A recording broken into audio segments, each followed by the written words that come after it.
So this time, ang pag-uusapan natin ay yung being a first-time adult. So sino dito yung kaka-20 o 20 to 25? Yung bago lang siya sa stage na yon. Taas nga kamay, yung bagong pasok sa work, bagong graduate, or pag-graduate na. Sige, huwag kayong mahiya. Taas yung kamay. Ayan, yung mga... Alam nyo ba, yung mga katulad nyo, masasabi ang first-time adults kasi galing kayo sa dating, diba? Dating stage ng buhay nyo. Okay, ano yun? Ano yung pinanggalingan nyo? Children, tas teenager na, diba? Teenager, isa sa masasayang parang segment ng buhay. Ngayong adult, iba na naman. Ibang stage na naman to. Medyo... Sino dito yung excited na alam niyang adult na siya? Bagong adult kaya excited. Taas nga kamay, excited siya kasi adult na siya. Ayan, nagkakahiyaan ba eh. Huwag kayong mahiya. Yung excited kayo sa bagong journey ng buhay nyo. Yung excited kayo kasi hindi na ako bata. O isa nga sigawan dyan, yung mga excited maging adult. Ayun, si Arlo lang eh. Yung iba ba, hindi ba kayo excited? Pagod agad. Pagod na agad. O baka yung iba, yung kabaliktaran ng excited, natatakot sila. Kasi nandito na sila sa adult stage. 'Di ba? Pag sinabing adult, hindi naman laging masarap sa tenga, masarap pakinggan eh. Kasi syempre, may mga exciting part, pero yung ibang part nakakatakot. Di ba nakakatakot yung kailangan mo nang gumawa ng pera? Di ba nakakatakot yun? Yung kailangan mo magtrabaho? Di ba yung magiging independent ka na? Nakakatakot yun. Pero bago yun, sa mga excited, katulad ni Arlo, ano ba yung nagpapa-excite sa inyo sa pagiging first-time adult? Bakit kayo excited? O, isang sigaw na sagot lang. Ano yung mga nagpapa-excite sa inyo? Ha? Pera! Yan, number 1 yan. Ano pa? Yung? Lisensya? Okay, lisensya, freedom. Yan, rin yan. Freedom. Bakit freedom? Kasi syempre, mas less na yung ng magulang sa'yo, diba? Na, sige, malaki ka na eh, bahala ka na. Ano pa yung nagpapa-excite sa inyo? Ano pa? Pera lang. Grabe, parang mukhang pera. Pera, freedom, lisensya, kasi trip to anywhere yun pag may license ka na, di ba? Paano nyo ba nakuha yung license nyo? Bahala na kayo doon. Ano ba nagpapa-excite sa inyo? Opportunity. Tama, ang ganda. Ang gaganda ng mga sagot mo lagi. Ba't gano'n? Bigyan nyo na isa pang kapito, Okay. Ano pa nagpapa-excite sa inyo? Yung love life, di nagpapa-excite sa inyo na, medyo pwede na. Yun. Di ba nakaka-excite yun na graduate ka na? Nag-usap kayo ng magulang mo na, nak, pagka-graduate mo na ha? Gano'n. Di ba? Di ba nakaka-excite yun? Kasi okay, ito na ang panahon. Di ba? Ano ba yan? Na-disappoint ako. Akala ko marami kayong sasabihin sa pagiging excited. Di pala kayo masyadong excited. Di ba? Pera lang talaga. Trabaho, ganyan, opportunity. Sige, kung di kayo masyadong excited. Sa mga first-time adult, ano yung mga parang anxiety nyo or yung mga feeling nyo, struggle nyo dahil bagong kayo dito sa pagiging adult? Ano yung feeling nyo, mga struggles nyo? Pera din, di ba? Kasi excited magkapera. Yung pangalawang problema, paano magkapera? Di ba? Ano pa? Adjustment sa environment, purpose. Ang ganda na naman ang sagot mo. Okay. Ano pa yung mga kinakatakot nyo? Bills. Tama. Responsibility, tama, nakakatakot talaga yan. Due date, sobrang nakakatakot yan. Bills, mga responsibility, di ba? Pag kinausap ka ng nanay mo, nak, pwede bang mag-usap tayo? Kakakuha mo lang ng trabaho. Alam nyo na yun. Di ba?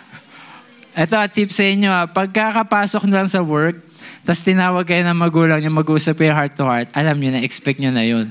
May i-assign na sa inyong isang bill. Okay na, alam mo naman, medyo mahirap ang buhay namin ng tatay mo. Diba? So, siyempre, napag-aral ka naman na. Diba? So, ngayon, kasi yung internet, medyo ikaw yung madalas namang gumagamit niyan, di ba? So, konti lang naman yung mababawas sa sahod mo, baka pwedeng saluhin mo. Yun na yun. Diba? So, nakakatakot. Yun, ako, sakto pa naman yung kinsenas ko doon sa sapatos. Diba? Kaso, wala na. So, masasabi natin, yung pagiging first-time adult ay exciting at nakakatakot at the same time. Tama? Kasi sa pagiging first-time adult, hindi nyo nabanggit ito, meron kayong mga new environment, diba? Mga new friends na kung dati family nyo lang, yung classmate nyo lang. Ngayon sa work, iba-ibang klaseng mga halimaw yung mga nandun. Diba? Kumbaga, iba-ibang ugali yun, iba-ibang mga makakausap nyo talaga. Kumbaga, real talk lang to. Na kung sa classmate nyo, feeling nyo worse na yung mga classmate nyo, yung mga kapamilya nyo, hindi nyo alam sa trabaho, times 10 ang tindi ng mga ugali dun. Tama ba yon?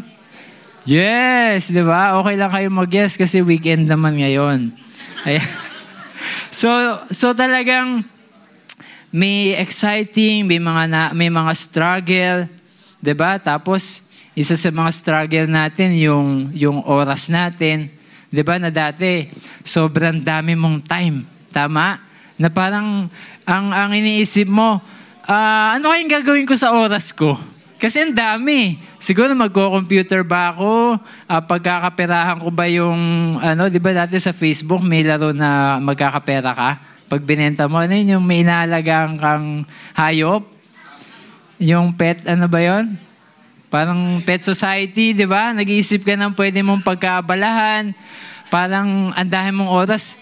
Iniisip mo, saan ko kaya gagamitin? Pero isa sa mga struggle natin, ngayon, parang ang konti ng oras. Di ba? Matutulog ka, pagising mo, kailangan 7:30, gising ka na, bibihis ka, papasok ka, pag uwi mo, gabing-gabi na. Tapos may gusto pa sanang tapusin yung bago sa Netflix, kaso wala kang oras. Di ba? Gusto mo sana magbasa ng Bible, kaso wala nang oras. Di ba? Isa pa sa struggle natin, dahil bago tayong adult, iba na rin yung mga goals natin. Di ba nung high school kayo, ang goal nyo, makagraduate ng college. Di ba? Nung nag-college na kayo, ang goal nyo, matapos ko to at magkaroon ako magandang trabaho. Tama? Nung nagkaroon kayo ng work, ano iniisip nyo? Ang goal nyo naman, makaalis ako sa work na to. At makahanap ako ng bagong trabahong mas maganda. Diba? Tapos iniisip nyo dati, nung ito lang work nyo, ito yung gusto kong bilhin. Diba? Hanggang sa dumadami, itong mga pangarap ko. So struggle din yun. At isa pa, parang alam mo yun, parang hindi balance kasi lahat binuhos sa'yo nung naging adult ka. Hindi man lang pwede naman iba sa pagkabata. Pero nung adult ka, sabay-sabay. Yung goals mo, pagtulong mo sa magulang mo, yung love life, syempre. Diba? Kasi mahirap na. Tapos, andyan pa yung social media na nagiging pressure sa atin. Pero ang gusto kong pagtuunan ng matinding pansin ngayong gabi, na isa sa mga struggle ng mga first-time adult, is yung comparison. So pag sinabing comparison, syempre, di ba, pag may bago ka, or parang kakapasok mo lang sa isang bagay, tinitingnan mo yung iba, kung kumusta sila, kung paano sila nag-react nung pumasok sila doon, kung paano yung nangyari na sa'yo, kunyari, wasak na hulas na hulas ka nung pumasok ka sa pagka-adult, titingnan mo yung mga kabatch mo, sila ba? Diba? Parang ganun din ba? Diba ganun tayo? Mahilig tayong tumingin din sa iba. Parang titingnan natin, isipin mo, kumusta na kaya sila? Pero ang totoo, hindi mo sila kinukumusta. Inaalam mo yung situation nila in comparison to your situation. Paano nila tinanggap yung pagiging adult? Diba? Kasi iba, ba't ganun? Yung pagiging adult nila parang very cool, very chill. Parang wala lang. Pero ako yung pagka-adult ko, parang pinasan ko bigla yung mundo. Diba? Yung parang hindi na ako natulog. Ganon. So, nagiging struggle minsan, or madalas na nagiging kakagawian natin, kino-compare na natin agad yung sarili natin. Di ba? May mga ginawa ko dito, mga comparison. Sinasabi siguro nung iba, bakit sila? Kakapasok lang sa work, meron na agad sasakyan. Di ba? Nakabili na agad ng car. Bakit silang pamilya? Kakakasal lang niya nung isang araw. Diba? Or nung isang taon. May anak na. Diba? Tayo, tagal na. Wala pa rin anak. Bakit siya may iPhone 16 Pro Max na? Diba? Ako nasa iPhone 3GS pa rin. Bakit sila may bahay na? Diba? Kaklasmate ko lang yan. Kasabay ko lang yung gumraduate. Ba't nakabili na agad siya ng bahay? Bakit siya? Mas mataas pa yung ko dyan, average ko, pero mas malaki sahod niya sa work. Diba? Bakit ito si mas magaling naman ako dyan, pero mas maganda yung nakuha niyang trabaho. Diba? At tapos pag nakita niyo sa social media, nag-post ng 2-piece sa Boracay. Bakit sila pa travel na lang? Diba? Parang ganon. So parang marami tayong mga comparison sa buhay na ginagawa. Na parang ginagauge natin yung level ng pagiging adult natin base dun sa ibang mga adult din. So, dahil dun, ang nangyayari, nagiging negative yung buhay natin. Nagiging negative tayo mag-isip. Kasi, syempre, pag nag-compare tayo, hindi naman most of the time angat ka eh. 'Di ba? Kaya ka nagko-compare sa sarili mo kasi may mas angat sa'yo. Tama? Pag may comparison kayo ng tingin nyo lagi, mas angat kayo, problema din yun. Ibang problema din yun. Pero madalas, pag nagko-compare ka, parang ang comparison mo, ito yung kino-compare mo, ito ka lang. 'Di ba? Tapos napapaisip ka, bakit hindi kami pantay? Bakit hindi kami level? So kaya nangyayari, nagkakaroon ng depression, nagkakaroon ng anxiety, nagkakaroon ng kalungkutan.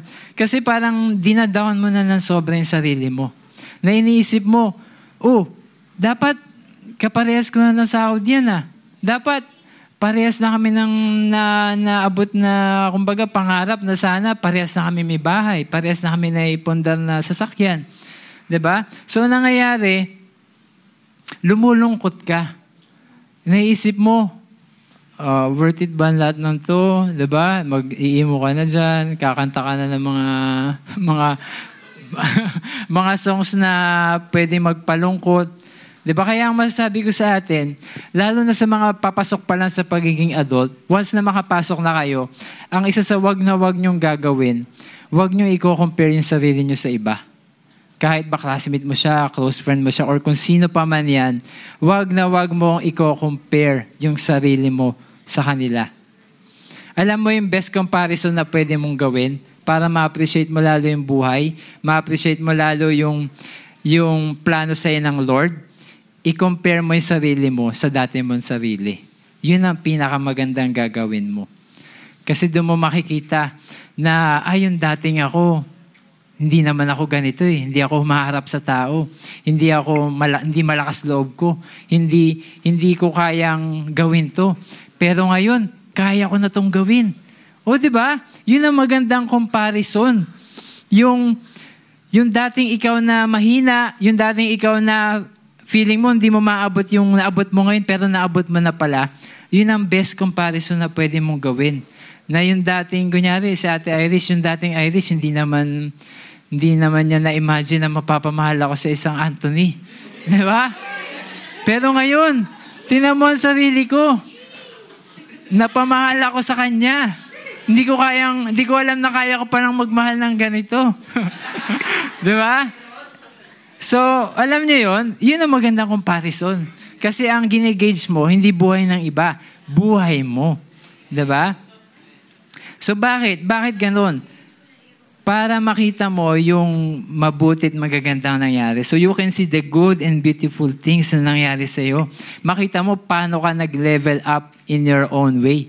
'Di ba? Kasi ang pagiging level up, hindi naman yan nakikita sa iba eh. na o mas angat ako, o mas mababa ako. Hindi yun yung level up na pinagbabasihan natin. Ang pinagbabasihan nating level up is saan ka nang galing sa sarili mo at nasan ka na ngayon. Diba? Wala ka man nakuha mga bagong gamit. Hindi ka man nakapunta ng mga bagong sapatos o phone.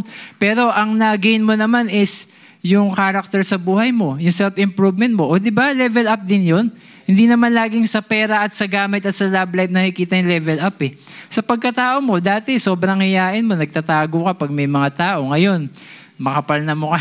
Ano ka na? Kumbaga, may self-confidence ka na. Sobrang malaking bagay nun. Diba?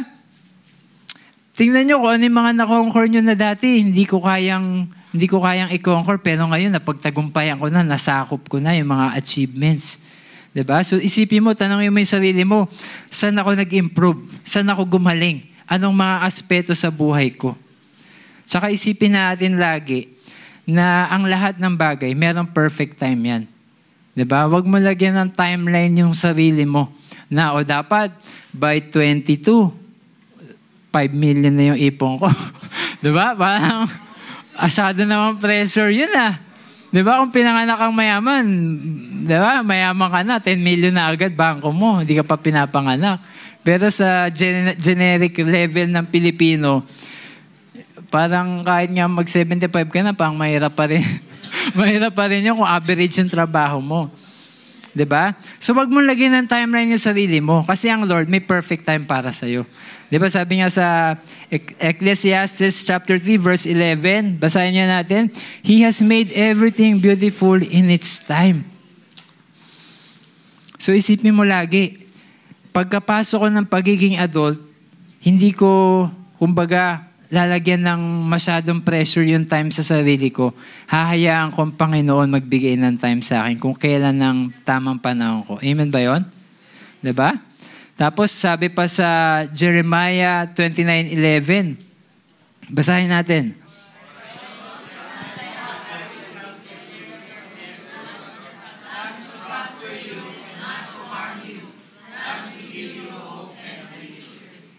O diba? Kaya huwag niyo isipin na, bakit ganun yung buhay ko? Bakit parang pag kinumpara mo sa iba, medyo iwan na kami? Diba? Ganito ba yung Christian? Siguro pag wala ako sa church, hindi ako ganito. Diba? Kung yung iba sa atin ganun mag-isip, hindi totoo yun. Kasi ang Lord, merong plano para sa isa't isa. Merong plano ng Panginoon sa bawat isa sa atin. Naniniwala ba kayo doon? At yung plano na yun ng Lord, meron siyang perfect timing. Okay? Hindi parehas yung timing kay Arlo, tsaka kay Gian, tsaka kay Jeremiah. Hindi kayo sabay. Di ba? Kahit magkakaedad pa kayo, may kanya-kanyang oras ang Lord para sa inyo. Amen? Kaya huwag niyong madaliin yung bagay. And syempre, another way, huwag niyo namang patagalin. Baka naman sabihin nyo, bahala pala si Lord O sige, hindi mo na ako mag-a-apply. Diba? Hayaan ko na mo, hindi mo na magtatrabaho. Bahala na, darating din yan. Hindi naman ganon. Diba? Ang tawag sa'yo, tamad ka naman nun. Diba? Kasi hindi ka na pala kumikilos nun. So, hindi naman tayo magiging extreme. So, may mga gusto kong iwan sa inyo na sana maging encouragement sa atin. So, una, pakita nga natin, yan nga, don't compare yourself to others. Wag mo ikukumpare sarili mo sa iba. Kasi, sabi mo sa sarili mo, lugi ka. Diba? Yung mga nagpo-post sa social media, kung nakabili ng bahay, hindi naman nila pinakita kung anong ginawa nila para makuha nila yun eh. Diba? Kung anong dugot pawis ang binuhos nila para ma-avail nila yun eh. Diba? Baka nga, babawiin na pala ng bangko yun. Diba? So, ibig sabihin, wag mo ikukumpara yung sarili mo sa iba. Then, pangalawa, ito napakaganda. Count your blessings. So instead na i-compare mo yung sarili mo sa social media na ba't siya ganyan, punta ka sa sarili mo. Tingnan mo, ano yung mga blessings na natanggap ko. Diba? So dito yung nag-birthday ngayong January and February. Taas nga kamay, nagkaka-birthday lang this January and February. Diba? Isa na yun sa blessing na nakaabot ka ng 2025. Hindi lahat ng tao nakakaabot ng 2025. Ano pa? Bilangin mo yung mga blessing mo. Bilangin mo, may bago pala akong ganito. May bago pala akong ganyan. Uy, eto na pala yung work ko, ang ganda na. Yun ang gawin mo, bilangin mo, ilista mo. Walang masama na ilista yung blessing kasi hindi mo naman niyayabang yun eh. Ang ginagawa mo, ina-appreciate mo yung ginawa ng Lord sa buhay mo. 'Di ba? Kaya napakaganda. Pag ginawa niyo yun, tas nakita niyo yung haba ng listahan, makita niyo na, hindi ko pala dapat i-compare yung sarili ko. Kasi ganito pala ako kamahal ng Lord. Ganito pala kaganda yung binigay ng Panginoon sa akin. 'Di ba? So next, be contented. 'Di ba? Na pag binilang mo na yung blessing mo, huwag mo sabihin, ito lang. 'Di ba? Huwag mo sabihin, ano to? Ito lang yun? Ang ikli 'Di ba? Baka nabulag ka lang. Baka hindi mo nakita lahat. 'Di ba? So kung yan lang, edi thank you Lord. 'Di ba? Buti nga sabihin ng Lord, buti nga buhay ka pa. Diba? Buti nga buhay ka pa eh. Kaya maging kontento tayo. Huwag tayong pagtumingin sa katabi mo, uy, bago yung niya, bago sapatos niya. Paano niya kaya nakuha yun, di ba? Minsan ganun tayo, bago yung cellphone niya, siguro hinom credit niya na yun. Ano naman? Di ba? Kung yun lang yung paraan niya pakialam mo, ikaw nga wala Di ba? So, ibig sabihin, huwag kang na sa iba, maging kontento ka lang. Di ba? Tsaka, yun nga, speaking of kontento, pag may mga bagay kang gusto at hindi mo pa kaya, huwag mong pilitin. Sabi mo sa katabi mo, huwag mong pilitin. Sige, sigaw mo.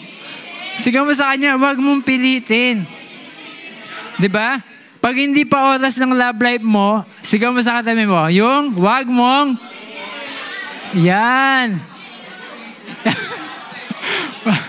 Huwag niyong pilitin. Diba? Gusto niyo magka-phone, hindi niyo pa afford, hindi niyo pa kaya. Huwag niyong pilitin. Kasi magkakanda utang-utang kayo dyan. Diba? Ano pa yung mga pinipilit niyo? Ano ba yung mga mahilig gustong-gusto niyo ipilit? Diba? Kukuha kayo ng mga bagay-bagay na hindi naman pa talaga kaya, huwag mo na ipilit. Maging kontento muna. Sabi mo sa katabi mo, maging kontento muna tayo sa meron natin. Diba? Meron natin. Yun muna. Ano ba yan? Okay? So, maging kontento. Kasi alam mo, yan yung number 1 kalaban natin. Especially mahilig mag-Facebook. So, mahilig mag-Facebook, mahilig mag-TikTok, mahilig mag-Instagram. Diba? Sa TikTok, hindi na puro magagandang video, puro yellow basket na lahat. Diba? Puro live. Diba? Sa IG, ganun din. Sa Facebook, ganun din. So, ikaw, gusto ko nito, gusto ko nito, gusto ko nito. Diba? Hanggang sa hindi pala kaya, nung dumating na yung courier, wala ka palang pambayad. So, wala na. So, next. Ano next natin? Okay. Enjoy the process. So, kung nasan kayo ngayon, nasan yung estado ng buhay nyo, huwag kayong magmadaling tumalon agad sa bago. Huwag kayong agad lumipat na gusto ko nang makaalpas sa ganito. Nakaka-adult mo lang, gusto mo na agad maging senior. Diba? Kasi may mga privilege, di ba? Mga senior, laging walang pili. Di ba? Hindi. Kung nasan ka ngayon, enjoyin mo lang yan. Kasi kung bakit ang reason ba't ka nandyan, kasi tinuturuan ka pa ng Lord. Gusto ng Lord na makuha mo, ma-maximize mo lahat ng pwede mong makuhang mga virtues and magagandang bagay sa stage na meron mo.